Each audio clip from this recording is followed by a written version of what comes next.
Erik Abdurrahmanov sizlerine Alfred Yakşımetov köyü. Orman yolları.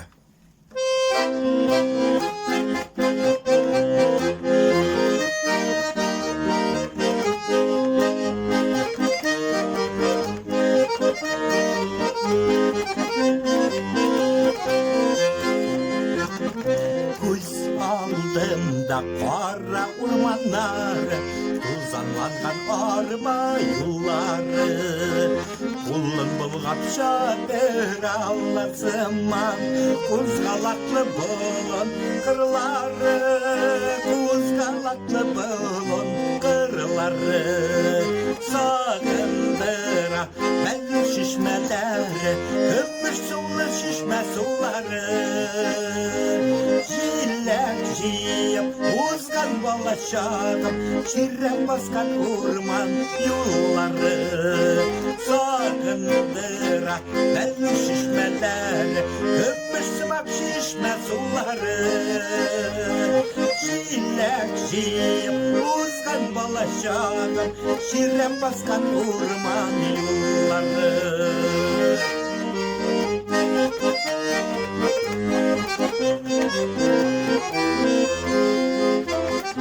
Kışka gelerek işke uşak nuru, kışka kere yılga kuyuları, şımbır çeşek olgan tuğayları, teş sındırır salgın suları, teş sındırır salgın suları, sağındıra belli şişmeler, köpüş sıvak şişme suları.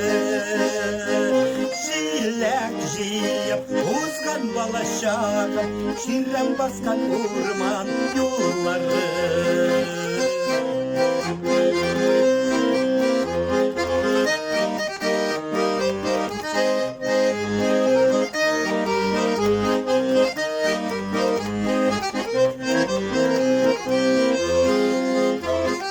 Vartırmış bitmeznin orman buldu, çitlavutlu bulun kırları, yüreklerde mengilikte kalgan, jırlımlı orman yolları, jırlımlı orman yolları, sakındıra belli şişmeleri, köpüş sıvak şişme suları.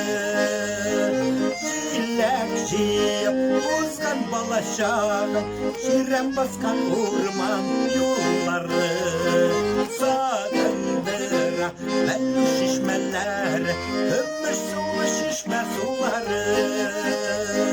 Jilek uzgan balaşağım, şirren baskan orman yolları.